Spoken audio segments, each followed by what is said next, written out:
They said it was just a trial day. A little tour, a warm lunch, a chance to see how it felt. By evening, the doors had locked behind me, and no one came back. That was 4 months ago. I haven't seen the sun since. The day began with pink lipstick and too much hope. My daughter-in-law insisted on curling my hair, even though I said it wasn't necessary. "Let's make you feel special," she chirped. I should have known then. She's never made me feel anything but in the way. Elliot, my son, drove. Quiet, almost tender, as if soothing a pet before surrendering it. I remember the way his fingers gripped the steering wheel. Too tight, too fast on turns. He didn't look at me much. The place itself didn't look bad. Neutral paint, wide halls, cheerful reception. A woman named Cheryl met us at the door and smiled like she'd been practicing it all week. "We're so glad to welcome you, Mrs. Heller," she said. "Today's just a visit, nothing binding, you're in control." I nodded. Of course I did. You nod when you're 72 and they talk to you like a favor. I let them take my overnight bag, just in case. I should have held on tighter. They showed me a room, small but clean, a bed with too many pillows, a nightstand with a laminated welcome card. "We're glad you're here." I sat in the armchair while Cheryl talked through orientation. I smiled, listened, said all the polite things. Elliot stood in the corner, checking his phone. At lunchtime, they served chicken in a lemon sauce and soft rolls. My tray had a handwritten note. "Hope you enjoy your stay." It felt like a threat. I couldn't finish more than a few bites. By 2 o'clock, Elliot was gone. No goodbye, no eye contact, just a muffled excuse and a quick step into the hallway. Cheryl patted my shoulder. "He'll be back around 6 to pick you up." I waited. At 6:15, I asked the receptionist to call my son. "No answer," she said, after trying twice. "He's probably on the way. Why don't you watch TV in the lounge?" At 7:30, Cheryl returned. "Let's go ahead and get you settled in for the night. I'll make sure the staff has your medications." I told her I hadn't brought any. Her smile faltered for the briefest second. "No problem," she said quickly. "We've got everything in the system. Your file was sent ahead." I didn't remember anyone asking me for a file. I asked again about Elliot. Still no answer, the receptionist said. At 8:30, they brought me a cup of chamomile tea and a small blue pill. "Just to help you rest." I didn't take it. By 9, I was in bed, fully clothed. The room was quiet. Too quiet. I got up, opened the door, peeked into the hallway. Locked. I tried again. The handle turned, but something held it from the outside. I knocked once. Waited. Nothing. Just the faint sound of distant televisions and a hallway camera blinking red. My trial day was over, and they never said when I'd be allowed to leave. At sunrise, I knocked again. Not out of panic. That had drained out of me sometime in the night. But out of plain, stubborn need. Someone had locked me in, and someone would unlock me. Eventually. At 6:45, the door clicked. A young aide entered with a clipboard and a tray. Oatmeal, orange juice, a pill cup. She didn't ask if I wanted it, just set it down, scribbled on her chart, and said, "Breakfast, Mrs. Heller. Vitals next." Then she was gone. I didn't eat. At 7:10, another woman came in. Taller, older, but not by much. "Let's get those vitals," she said. Her name tag read Erica. She had the tired tone of someone who's stopped pretending to care, but still pretends to pretend. "My door was locked," I said. "That's for safety," she replied, without meeting my eyes. "Standard protocol at night." I didn't consent to stay overnight. She didn't answer. The rest of the morning moved like molasses. A group activity at 9:30. which turned out to be 5 residents tossing a balloon to each other in a beige room with faded motivational posters. I sat in the corner. No one asked why I wasn't joining. No one seemed to notice at all. At 11, I asked the front desk for a phone. "Your son left instructions," the woman behind the desk said. "He didn't want you overwhelmed with too much contact on your first day. He'll check in soon." Too much contact. As if I were a delicate wire that might short from a phone call. "He said he'd pick me up," I reminded her. The woman gave a tight smile. "Sometimes families need a little help with transitions. It's normal." Normal. I walked back to my room. The door wasn't locked this time, but I noticed a blinking light above the frame. A camera. Not hidden. Just unspoken. I opened the closet. No coat, no bag, no phone charger. Nothing but a generic sweater folded on the shelf. My blouse from yesterday was gone. At lunch, I met Mabel.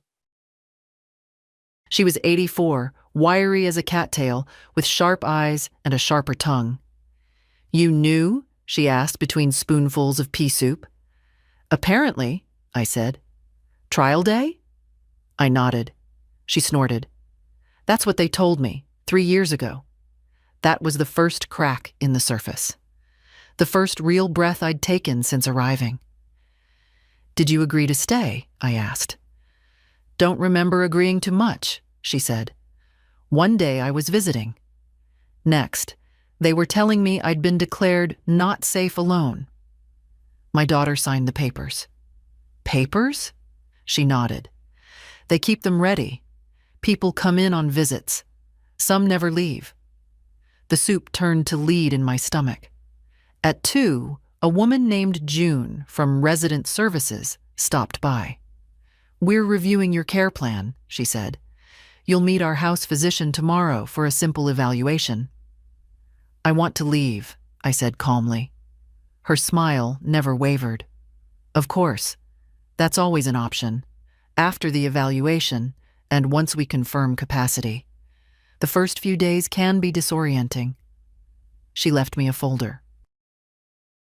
Inside, blank forms, a calendar of activities, and a page titled Your Wellness Path. It had checkboxes for everything from hydration goals to emotional realignment. I stared at that last phrase for a long time. By dinner, I'd stopped asking questions. Not because I was afraid, because I was listening, watching. Mabel passed me a butter packet and whispered, "Wait until the 3rd day. That's when they stop pretending." I believed her, because I already felt it. The pretending had started to peel at the edges. On the 3rd day, they took my signature. I don't remember giving it, but there it was, photocopied on a form titled Residential Authorization and Limited Guardianship Consent. I found it in the file they handed me after breakfast, as if I'd requested it. "Just for your records," Cheryl said sweetly, tapping the folder. "Everything's in place now. You're officially part of the family." I stared at the page. My name in my handwriting. Only it wasn't. Not the way I loop my R's. Not the way I always cross the H in Heller. It was close, but not mine.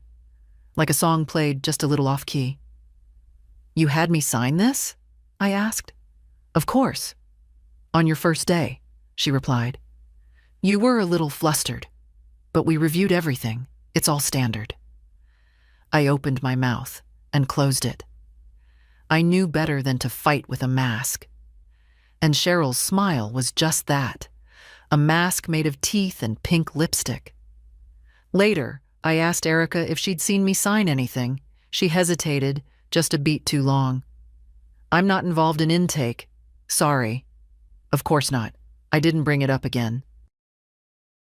But I watched more carefully. I listened during bingo and hallway conversations and meal cues. People spoke softly here, not because they were frail, but because they knew walls had ears. Mabel told me that accidental paperwork was common. They get a signature one way or another, she said. Then they use it like a key to lock the rest of your life. That afternoon, I asked again to use the phone. The receptionist offered to pass along a message. I want to call my bank, I said louder. She blinked. What for? I didn't answer, just stared. After a moment, she picked up the receiver, then paused. Actually, I've just been informed that your financial proxy has been transferred to your son. Any inquiries have to go through him. Proxy. Transferred. I felt the air leave my chest, like someone had knocked my lungs inside out. I didn't authorize that. Again, the smile. That would have been in the intake paperwork. You did sign, Mrs. Heller. I walked away before I started yelling. Back in my room, I checked the closet again. Still no purse, no phone. Even my cardigan was missing. The blue one with mother-of-pearl buttons. I'd worn it in the car. Where had it gone? At dinner, I sat with Mabel and a new woman, Joni. Broad-shouldered, soft-voiced, in her early 80s. She listened quietly while Mabel talked about the cycle. They get your papers, Mabel said. Then they get your meds. Then they get your story. You start doubting your own version of things.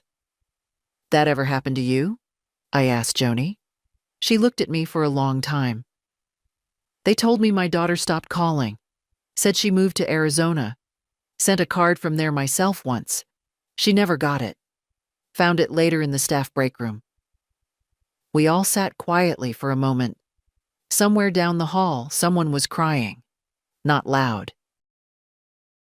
Just small, steady sounds like a leaky faucet of grief. I went back to my room early. The hallway lights were dimmed, the blinking red camera still watching. Inside, the folder with the fake signature sat on my nightstand. I tore it in half. Then I opened the closet again, not for what was gone, but for what remained. On the top shelf, pushed behind a towel, was a folded envelope. My name, in pencil. Inside, a note. You're not crazy. If you're reading this, you're awake. Don't sign anything, and don't ask too many questions in front of Cheryl. No name, no return message. Just that. I read it 3 times. Then I tucked it under my pillow. Sleep didn't come easily. But when it did, it came with a single thought. Someone else had seen through the mask, and someone else had left a breadcrumb for me to follow. The house physician arrived in silence. No knock, no announcement, just a soft shuffle of leather soles and the antiseptic scent of mint soap. He entered my room like someone who already owned it. Dr. Klein, he said, adjusting his glasses. Just a wellness check. I sat on the edge of the bed, back straight. I didn't request this. He smiled the way people do when they've stopped listening before you start. It's routine. He asked me to count backward from 100 by sevens. Asked what day it was, who the president was. Held up a pen and asked me to name it. I answered every question with clipped precision. Then he looked at my chart. There have been some notes, he said, flipping pages. Mood instability, paranoia, aggression. I blinked. Notes from whom? He shrugged, as if the origin didn't matter. Staff observations. These things are subtle at first, especially in early-stage decline. I wanted to laugh. Instead, I folded my hands. I managed my own business for 22 years, taught myself Excel at 60. I can still do long division in my head. I'm not here to challenge your intelligence, he said mildly, but certain behaviors can indicate deeper concerns. What behaviors? Dr. Klein didn't answer, just scribbled something and stood. We'll monitor things for now. No need to escalate unless symptoms progress. Symptoms? but he was already walking out, clipboard tucked under one arm like a verdict. I waited 5 minutes after he left, then went straight to Mabel. She was in the library, thumbing through a battered mystery novel, the kind with yellowed pages and broken spine. "He came to you too?" she asked without looking up. I nodded. "Let me guess. You're unstable, suspicious, possibly paranoid." "And aggressive," she snorted. "That's new.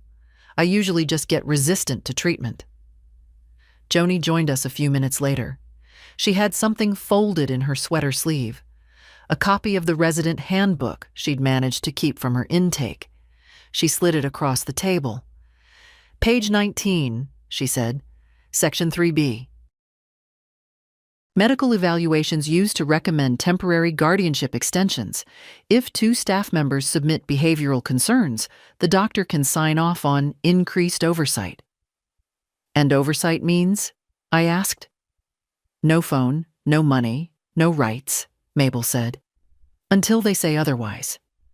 I sat back in the chair, pressing my thumb to the table edge. A slow burn started in my chest. Not fear, not yet. Something older, colder, humiliation. That night, I waited until the hallway cleared. I pretended to take the pill. I left the light off, and when the aide came in to check, I pretended to be asleep. After she left, I opened the envelope again. The note was still there, still unsigned. But the pencil marks were heavier than I remembered, as if someone had pressed down with more urgency. I flipped the paper over. On the back, faint and barely legible, was a phone number. 7 digits.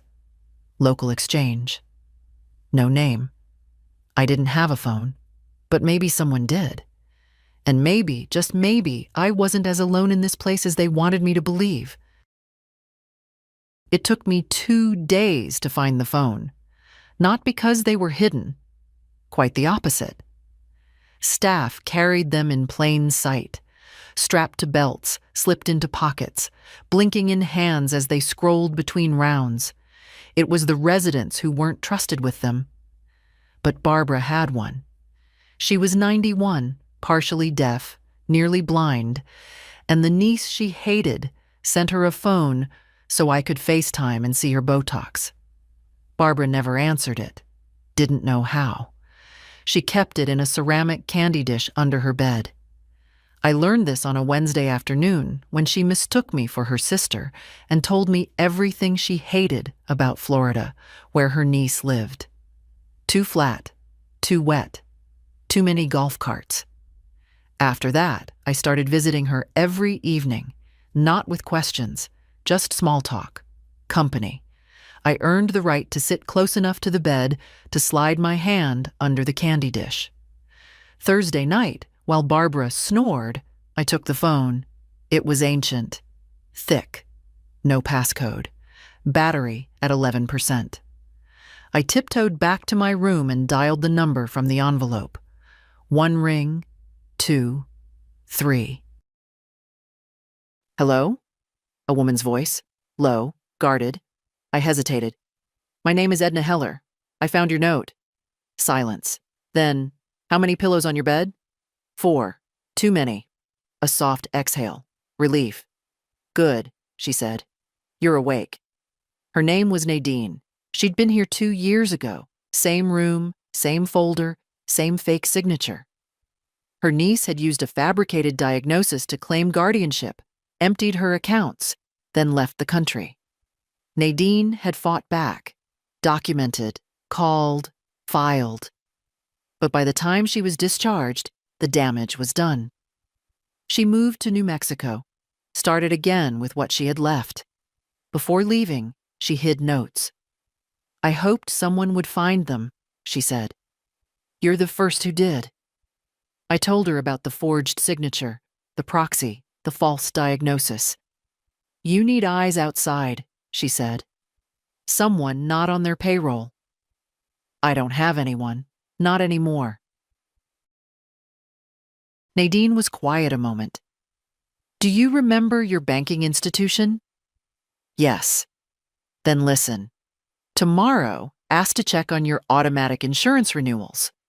Make it sound casual. See what name the account pulls up. If it's not yours, you have a case.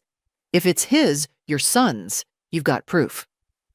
And then, you call the ombudsman. You say the words unauthorized guardianship and financial coercion. That gets attention. The phone buzzed low. 5% battery. I don't know if it'll work, Nadine said. But it's what I'd do now. Don't wait. They move fast once you stop playing along. Why are you helping me? I asked. Because someone should have helped me. The line cut off. I sat in the dark with the phone in my hand and the weight of someone else's memory pressing against my ribs. Barbara never noticed it was gone. The next morning, I went to the front desk. Smiled, light, friendly, like a woman asking for her knitting pattern. I just realized I might have missed renewing my supplemental insurance, I said. Can you check what account I have listed? Want to make sure the payment didn't bounce. The receptionist nodded, typed, then frowned. Looks like your son's name is primary. Elliot Heller. You're listed as dependent. Really? I said softly. She gave me a polite, empty smile. I thanked her and left. Later that day, I slipped the phone back under Barbara's bed. It was dead now, but I didn't need it anymore. I had what I needed. A name, a line, and the beginning of something they didn't expect. A woman who remembered exactly who she was. The facility had its rhythms. Mornings with pill cups and blood pressure cuffs, afternoons with puzzles no one finished, evenings with television no one chose. At first, I thought it was dullness, routine. But after 6 weeks, I saw it for what it was. Sedation, not chemical necessarily, though that played its part, but structural. Every part of this place was designed to dull the will. Round corners, soft chairs, endless reassurances. Don't worry, just rest. You don't need to think about that right now. I began watching who resisted. There weren't many. Most residents moved through the days like slow dancers in a song they no longer heard. Eyes that once sparked now stayed dim. Stories stopped halfway, replaced by sighs. Even Joni had grown quieter since the physician increased her stability meds. She forgot what day it was last week. Forgot her daughter's name the week before. But Mabel didn't forget. She still sharpened her thoughts like knives, cutting through the murk with dry remarks and loaded stares. They call this a care facility, she told me once, peeling an orange with fingers as thin as wire.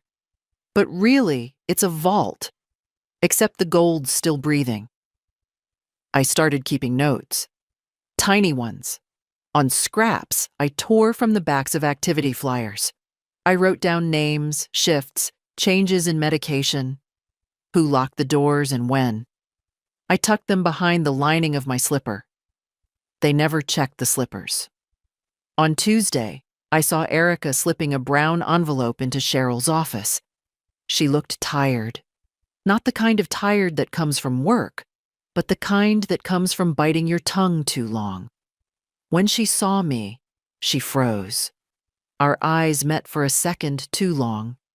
That night, she brought me my pill cup, but her hand lingered an extra moment.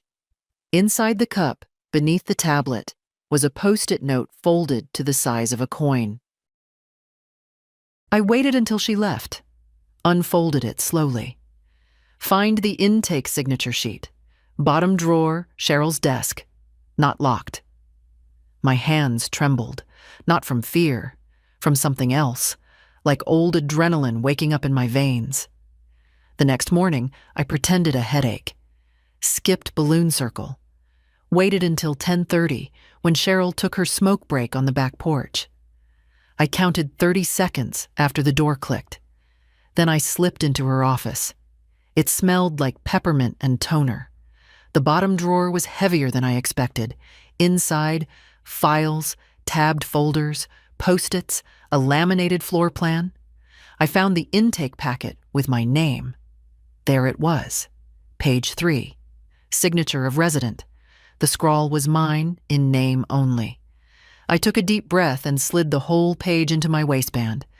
Then I closed the drawer and walked out without looking back. Later, in the bathroom, I pressed the page against the tiled wall and stared. Date, April 3rd. Signature, E. Heller. Witness, C. Martin. I hadn't held a pen on April 3rd. I hadn't even known there'd be a signature. By evening, I sat on the bench near the greenhouse, pretending to read. I folded the page into my crossword book and thought about what Nadine had said. You need eyes outside. I had no lawyer, no advocate, but I had something better, a grandson, Eli. The only one who ever remembered my birthday without being reminded. The one who used to spend weekends building birdhouses in my backyard. The one who always said, "You see more than you say, Gran." I hadn't said much in 4 months, but now I was ready to speak, and Eli was going to hear everything. Eli always answered on the second ring, even when he was in class, even when it was inconvenient. It was one of those things I never asked him to do, but he did anyway, like walking on the traffic side of the sidewalk, like calling just to say, "You crossed my mind today." But I hadn't called him once since I arrived here, because I didn't have a phone. Until now. Barbara's, again. Borrowed on a Tuesday while she napped through Jeopardy reruns. I dialed, heart in my throat. Gran? His voice, deepened since college, warm like river stones in summer. Hi, baby. A pause. Where are you? He asked, already cautious. I need you to listen very carefully. Don't interrupt. Just let me talk for 60 seconds. Can you do that? Another pause. Then, yeah. Okay. Go. I told him everything. Quietly. Slowly. I told him about the signature I never gave, the guardianship I never agreed to, the accounts I no longer controlled. I told him about the locked doors, the note from Nadine, the pill they tried to hand me each night. I told him I needed help. Not rescue. Help. Because I wasn't broken. I was captured. When I finished, I waited. All I could hear was his breathing, measured, shallow. Then, I'm coming. Don't tell anyone, not even the nice ones. I'll be there Friday. He didn't say goodbye. I slipped the phone back where it belonged and slept like I hadn't in weeks. On Friday, I wore lipstick. Not out of vanity, but defiance. Coral pink, the kind that used to make my late husband smile when we went to church. I brushed my hair smooth, tucked the forged signature into the lining of my crossword book, slipped the book under my cardigan. Then I waited in the courtyard, near the lilies. At exactly 3:15, he appeared. Taller than I remembered, leaner, but the same dark eyes. He wore a flannel shirt and jeans and the look of someone trying to hold down fury with both hands. I stood. We didn't hug. Too risky. Instead, I nodded toward the bench. We sat. I brought a scanner, he said quietly, pulling a tiny device from his backpack. And a burner phone. Don't ask where I got it.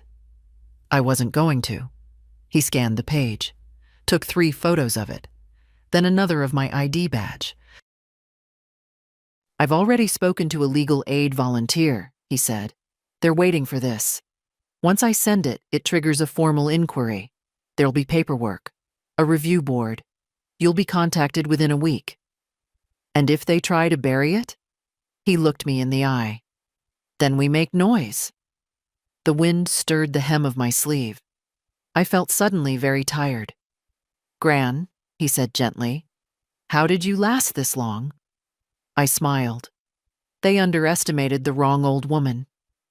He stayed 10 minutes. When he left, he didn't look back. Neither did I. That night, I skipped the pill again. I stared at the red light above the door, unblinking. Let them watch. Let them mark it down. Because someone was watching back now. And soon, they'd see more than they wanted to. The first sign that something had shifted came Monday morning. Cheryl's smile didn't quite reach her eyes. Her lipstick was smudged at the edge. She called me Ms. Heller instead of the usual sing-song Edna.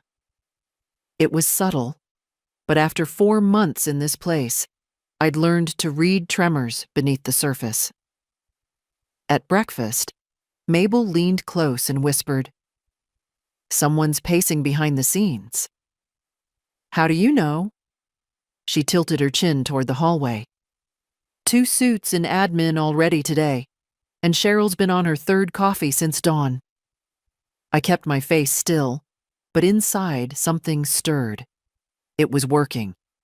The call I'd made with Eli, the scan, the file, the flagged guardianship, it hadn't disappeared into a bureaucratic void. It had landed. Hard. After lunch, a woman I'd never seen before asked me to come with her. No badge, no uniform, civilian clothes and a legal pad. "We just have a few routine follow-up questions," she said. "About what?" "Your care plan," she said, "and recent evaluations." She led me to a private room. Bright light, 2 chairs, 1 table. I sat. She didn't offer her name, but I saw a seal on her folder, something state-affiliated. "Do you feel safe here, Mrs. Heller?" I met her eyes. I've felt watched, managed, and erased, so if that's what you mean by safe, then yes. Very. She didn't blink. "Do you recall signing documents regarding guardianship or power of attorney?" "No, and I have reason to believe my signature was forged." She nodded slightly. "We've received a report. There'll be a handwriting analysis." I reached into my book, my crossword book, and slid the page across the table. She unfolded it, her eyes scanned. Then she pulled out a printed copy of the same form from her folder. Compared. "This helps," she said softly. "Do you know how many others are here under similar circumstances?" I asked. She didn't answer, which meant she knew. "Your son was contacted," she added. "He's hired legal counsel." "Of course he has. We'll be conducting a full review. In the meantime, if you feel threatened or manipulated, you're to notify our investigator immediately." "And if they retaliate?" She looked at me flatly. "They won't. Not now." Back in my room, I closed the door and exhaled, for the first time all day. Outside, the hallway buzzed with the same pretend normal as always. Nurses gliding, wheels squeaking, someone calling out from a recliner, asking for the time. But something was different. At dinner, Joni looked up, alert for the first time in days. "I heard someone say audit," she murmured. Mabel grinned into her soup. That's the word they hate the most. After lights out, I sat on the edge of the bed, staring at the ceiling. I thought about the months I'd lost, the silences I'd endured, the indignities I'd swallowed like tasteless pills. I thought about my son and the man I'd once raised to be better. Then I thought about Eli, about the way he didn't flinch, about how it takes only one witness to pull someone out of the dark. And I thought, if this is the beginning of the end, for them, not me, I'll be here for every minute of it. The retaliation didn't come all at once. It came slow, quiet, polite. First, they moved my seat in the dining room, claimed it was for even distribution, but suddenly I was placed at a table with residents too far gone to speak. Conversations stopped. The silence was heavy. Then they changed my medication. Erica brought the cup, But this time, the pill was pale pink. "It's the same," she said quickly, "just a different manufacturer." I didn't swallow it. Slipped it into my napkin, pressed it flat, and tucked it into my bra. 2 hours later, I felt lightheaded anyway. My tea had tasted faintly bitter. I didn't finish it, but maybe it didn't take much. That night, I didn't dream. The next morning, I confronted Erica. "You switched my meds." She looked around. "I'm not allowed to discuss medication with residents." "You already did." Her eyes darted to the camera in the ceiling corner. Then she leaned in. "You need to be careful. Cheryl's nervous. She thinks you're building something." "I am." She hesitated. "Then don't eat anything she hands you. And never take the drinks from the cart after 4 p.m. I nodded. "I want one more thing from you," I said. She raised an eyebrow. "I need a printer." Her lips parted, surprised. "Why?" "Because I have something to write."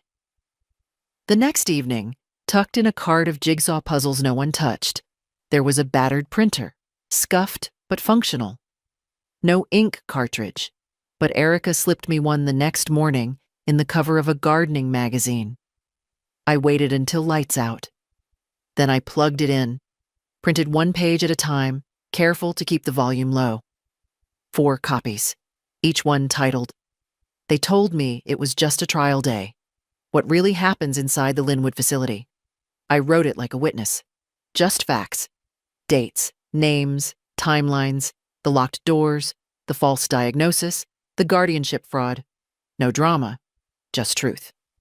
I left one copy in the library between 2 Danielle Steele novels, another in the staff lounge, slipped into the binder marked Safety Protocol. One I slid under Cheryl's office door. The last I kept. For Eli. 2 mornings later, I was summoned again. Not to a review room this time, to the director's office. I'd never been in there. Dark wood furniture, a polished nameplate that read, Douglas R. Hume, Executive Director. He was younger than I expected. Late 40s, thin hair, a nervous smile. "Mrs. Heller," he began. "Please, sit." I remained standing. He gestured to the chair anyway. "We've received some concerns, and I wanted to offer you the opportunity to clarify a few things. Perhaps redirect this misunderstanding before it becomes unnecessarily complicated." "Misunderstanding?" He folded his hands. It's not uncommon for residents to feel disoriented in the early months, especially when outside parties, like grandchildren, become involved and escalate things that don't need escalation. "I'm lucid," I said calmly, "and I have documentation. I'm aware, and we take accusations seriously. But you need to understand the damage this kind of attention brings to our community. Reputations, funding, freedom," I interrupted. "What damage does it do to that?" His face twitched. "Just slightly. You're comfortable here, aren't you? Safe? Fed?" "I was captured," I said, "not housed." He leaned forward. "Let me speak plainly, Mrs. Heller. You're making this very difficult for your son. He's been trying to do what's best for you. If you continue on this path, it may cause a complete breakdown of your relationship." I smiled. That relationship broke the day he locked me in without a key. He looked away first. When I left the room, my knees were shaking, but I kept my head high. In the hallway, Erica passed me a folded note. Just one word inside. Ombudsman. Wednesday. 3 more days. I could make it. 3 days feels short until you're counting hours. I marked each one by the sound of the food cart wheels, the ring of call buttons, the shuffling of slippers down the corridor. I didn't sleep much. Too many things turning over in my mind. Words, mostly. The right ones. Sharp enough to cut through the smiles. Wednesday came. The ombudsman's arrival was quiet. No announcement. No fanfare. Just a woman in a dark blue blazer walking through the front doors like she belonged, carrying a leather briefcase and no expression. Her name was Marlene. Late 50s. No jewelry, no scent. Just focus. They brought me to a conference room with no windows and a pitcher of lukewarm water. "Mrs. Heller," she said, shaking my hand. "I've reviewed the preliminary complaint and supporting documents. I'd like to hear it from you directly now, in your own words." So I told her. Everything. No embellishments, no trembling. Just the truth. The drive with my son. The trial day lie. The locked doors. The missing belongings. The falsified signature. The forced medication. The change in financial control. The proxy. She asked sharp, specific questions, took notes without looking down, occasionally nodded, never interrupted. When I finished, I handed her the final copy of my written account, the one I hadn't left in the library or slipped under office doors. "This is a system," I said quietly. "It's not just me. I've seen others here, bright, aware women, made small, made forgettable, made pliant." Marlene looked me in the eye. "We're opening a formal inquiry. Effective today, the facility is barred from altering your medical or financial status in any way until the investigation concludes." And what does that mean? It means they'll be nervous. And it means you're not invisible anymore. When I stood to leave, she touched my arm. "One last thing. You're brave. Most don't speak. Most think it won't matter." I met her gaze. I kept quiet my whole life. I thought patience would earn me peace. And it earned me a locked room. Outside, the hallway felt narrower somehow, like the walls knew what was coming. At lunch, Mabel raised an eyebrow. "Well?" "She's real," I said. "And she's watching now." That night, someone knocked on my door. Not Erica, not Cheryl. Joni. She stepped inside like she wasn't sure she was allowed to.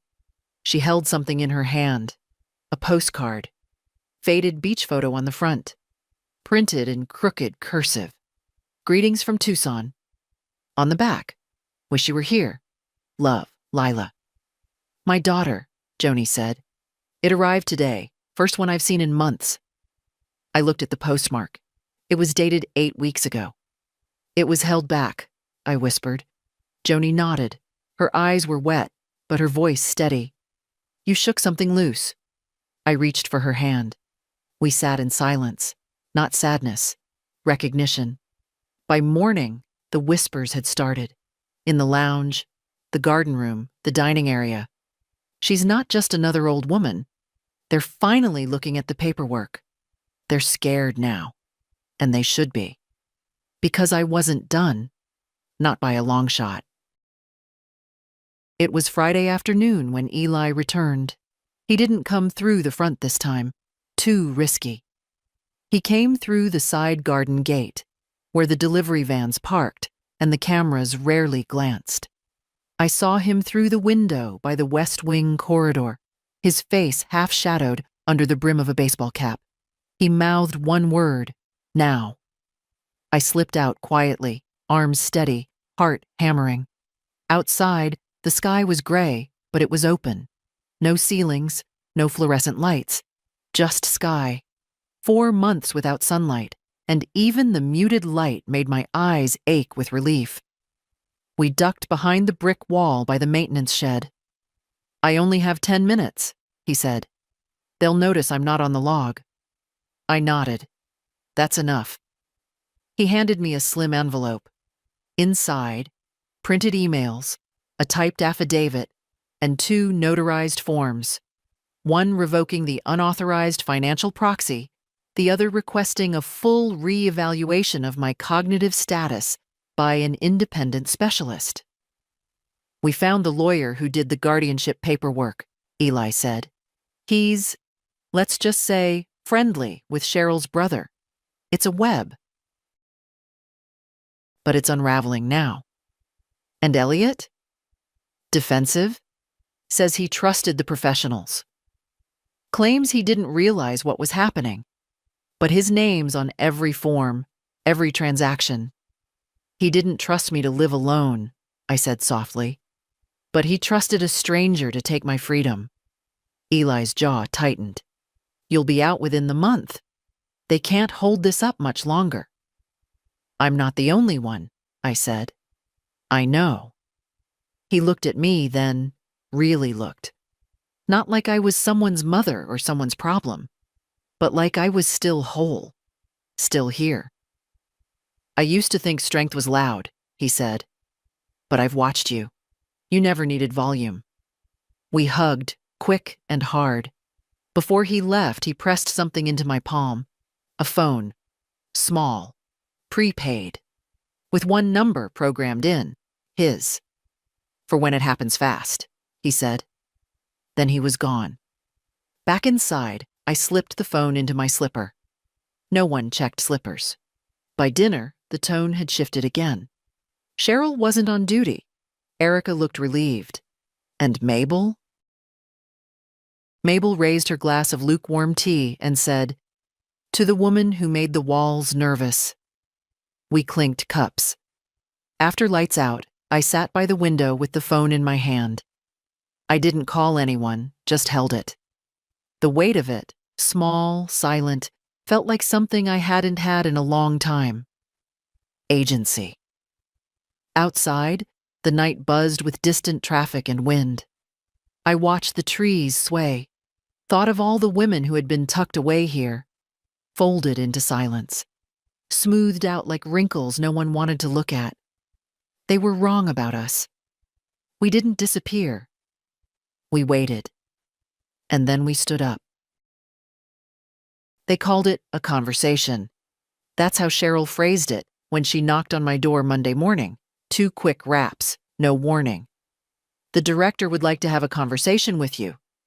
I asked if my ombudsman had requested it. No, this is internal, just a routine check-in. I almost laughed. Routine, a word that means nothing and everything when used by people in control. She led me down the east hallway, past the sitting room, past the chapel where no one prayed, but the light was always on. Mabel caught my eye as I passed. Her face was tight with worry, but she didn't speak. The room wasn't the director's office this time. It was smaller, plainer, colder, windowless. 1 table, 2 chairs, a third already occupied, by Elliot. He stood when I entered, hands twitching slightly, like he hadn't decided whether he was ashamed or angry. I didn't sit. Neither did he. Douglas Hume, the director, motioned to the chairs. Let's all be comfortable. I'm fine, I said. Elliot cleared his throat. Mom, we're here because we want to resolve this. You've created a situation. I've revealed one. He glanced at Douglas, then back at me. This facility has cared for you, fed you, given you safety and structure. Against my will. Douglas stepped in. Mrs. Heller, the documents on file. Were forged. I've submitted the evidence. My ombudsman has acknowledged the discrepancies. Elliot shifted. Look, I didn't know about that. I trusted the people here. They said you were struggling, that you were confused, that it wasn't safe. You looked at me, Elliot. You saw me. You knew I was fine. His lips parted, then shut again. For a moment, no one spoke. Then Douglas said carefully, regardless of the paperwork, emotions are high. What we'd like to propose is a transitional plan. A few more weeks here while we... No. I understand, but... I said no. I turned to my son. You brought me here under the pretense of a visit. You didn't call. You didn't come back. You gave away my name, my rights, my accounts, and now you want a transitional plan. I made a mistake, he said quietly, but you've made it public. There's an investigation now. Do you understand what this does to us? Us, not me, not what it did to me. I do, I said, and I don't care. Douglas opened his folder, desperate now. We can avoid escalation if... I want escalation. The silence cracked. The air in the room tightened. I want every eye that looked away to look now. I want every woman in this building to know she's not wrong for wanting out. I want the name Heller to remind you that not all of us go quietly. Douglas shut the folder. Elliot didn't look at me. When they finally let me leave the room, Cheryl was gone. Erica waited in the hallway, eyes wide. They called that a conversation? They called it a mistake, I said, and I let them know it was. She slipped something into my hand before walking away. A staff memo. An internal schedule marked pending state review. It had my name circled in red. By dinner, the residents knew. Not from me. I didn't say a word. But whispers move faster than facts. Joni passed me a bread roll and said, "You shook them. I can feel it." Mabel raised her glass again, this time with both hands. To the woman who didn't forget who she was. Later that night, I took out the phone Eli had given me, typed one sentence. They tried to manage me. I documented everything. I didn't hit send. Not yet. I just watched the blinking cursor and thought about the next day. About what freedom would look like this time. Not a house, not a key. Just no more doors locked from the outside.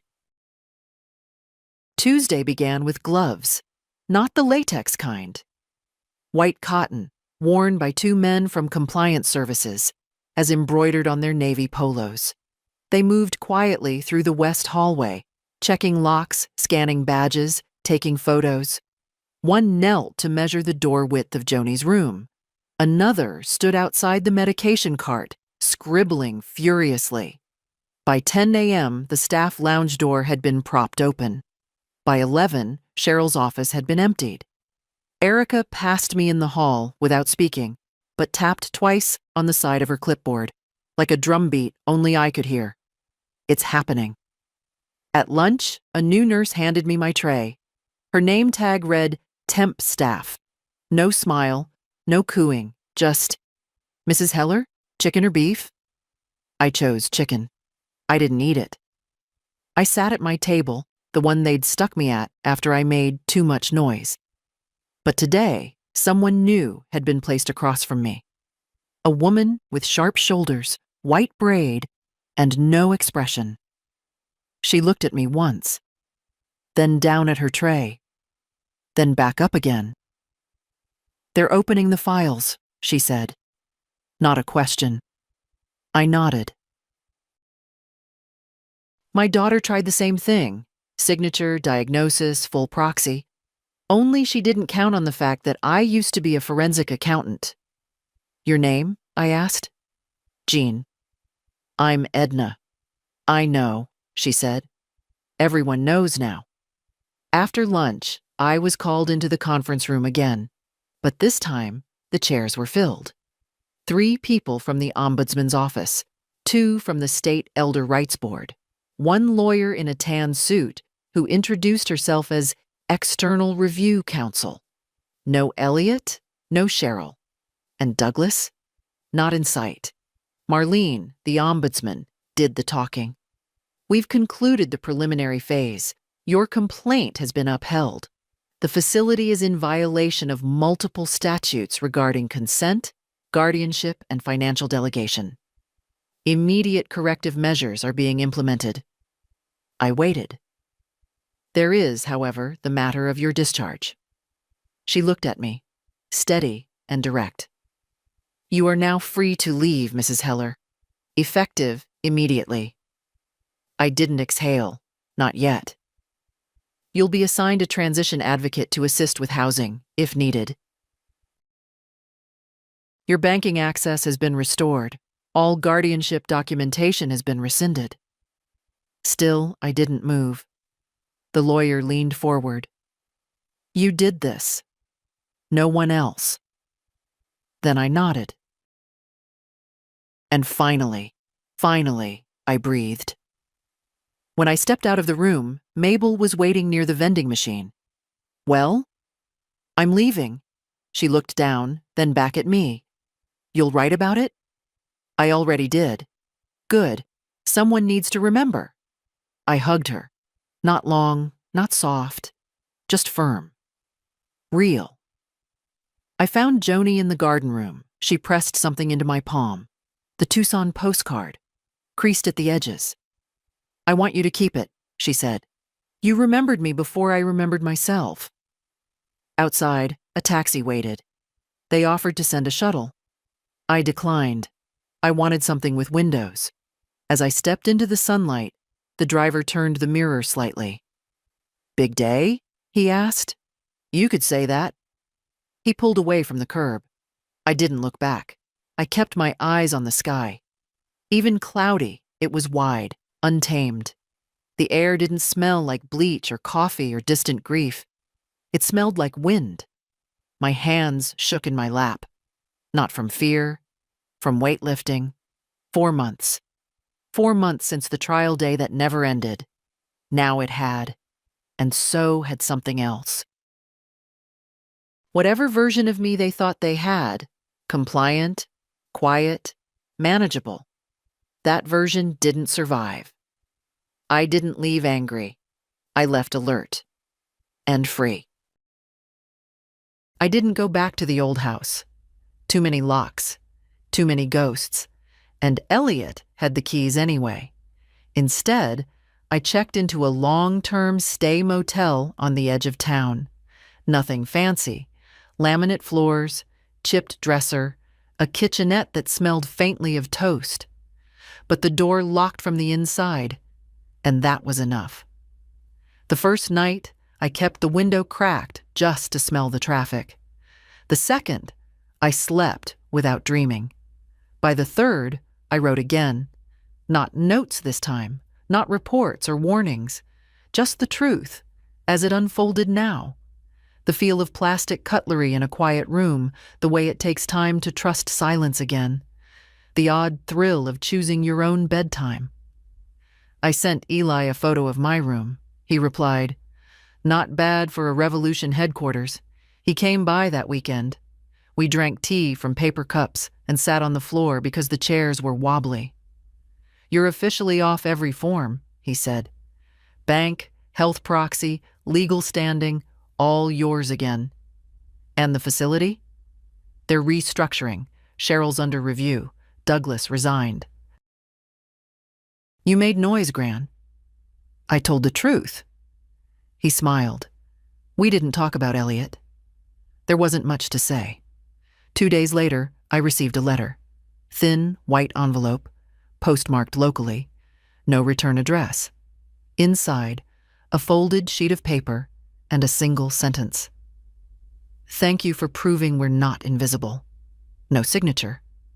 But I knew who it was from. Or maybe it was from all of them. Mabel, Joni, Jean. Every woman in that place who learned to whisper again. Every voice that got a little louder because one person stood up. I pinned it to the lamp with a clothespin.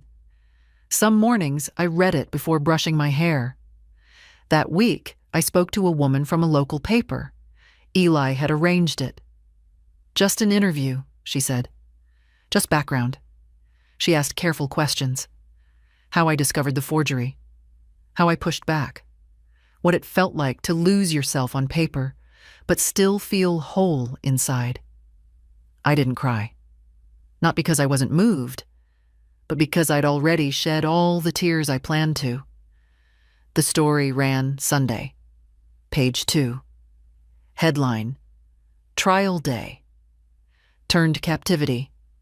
One woman's fight for her freedom.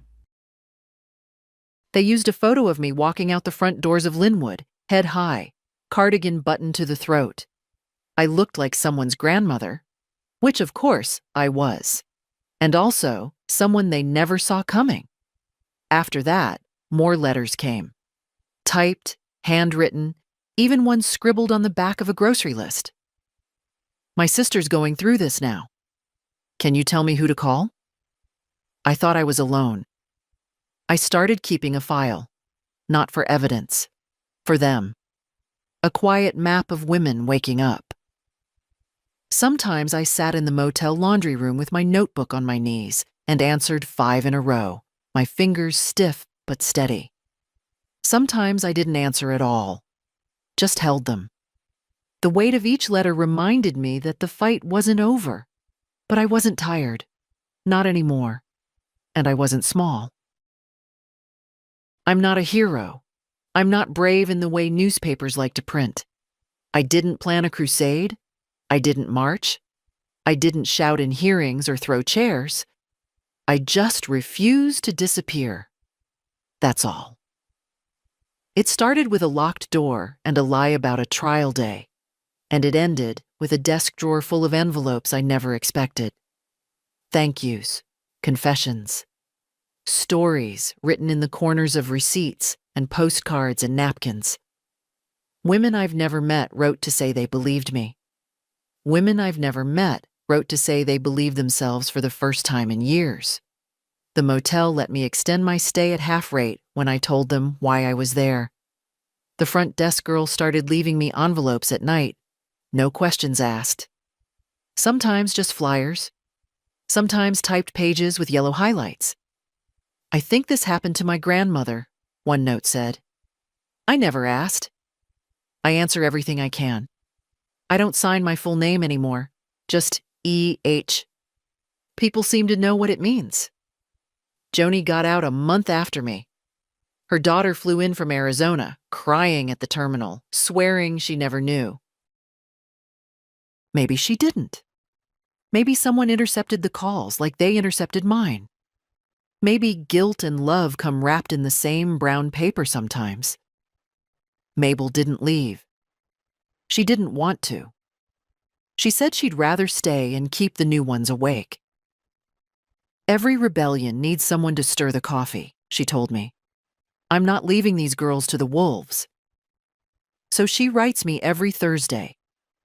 Her handwriting's messy, her grammar worse, but I read every word like scripture. She signs off the same way every time. Still here, still sharp, still dangerous. M. Sometimes I think of Elliot. Not with rage, not anymore. Just distance, like a painting hung in the wrong hallway. He sent a card once. No apology. Just, I hope you're well. If you need anything. I didn't respond. There are kinds of silence that protect. I've started visiting churches, not to pray. I just like how they feel. Quiet. Honest. No cameras. People nod instead of ask. The pews don't care who you were yesterday. One Sunday, a woman in a red scarf sat beside me, trembling. They want to move me, she whispered. My niece says it's just temporary. I gave her my number. Then I wrote the phrase she needed on a piece of paper and folded it into her purse. Full guardianship review required under State Code 68.4C. She gripped my hand like a lifeline. Maybe it was. I've stopped counting the months since Linwood. They don't own my time anymore. Sometimes I walk past their building. From a distance. It looks smaller now. Just brick and glass and habit. I don't go inside. I don't need to. I already took everything back that matters. My name. My mind. My yes and no. So if you're reading this, and you've been told you're confused or inconvenient or too much trouble, if someone calls you delicate when they mean disposable, if someone smiles too sweetly and locks a door behind you, listen closely. You're not alone. You're not imagining it. And you don't need to be rescued to fight. Sometimes all it takes is one sentence, one note, one refusal to agree that silence is safety. Let them call it trouble. Let them call it resistance. Let them call it anything but gone. Because we're not. We're still here, still sharp, still dangerous. And if this story reminded you of someone, your grandmother, your neighbor, yourself, then don't just scroll past. Share it. Save it. Speak it. We've been quiet long enough.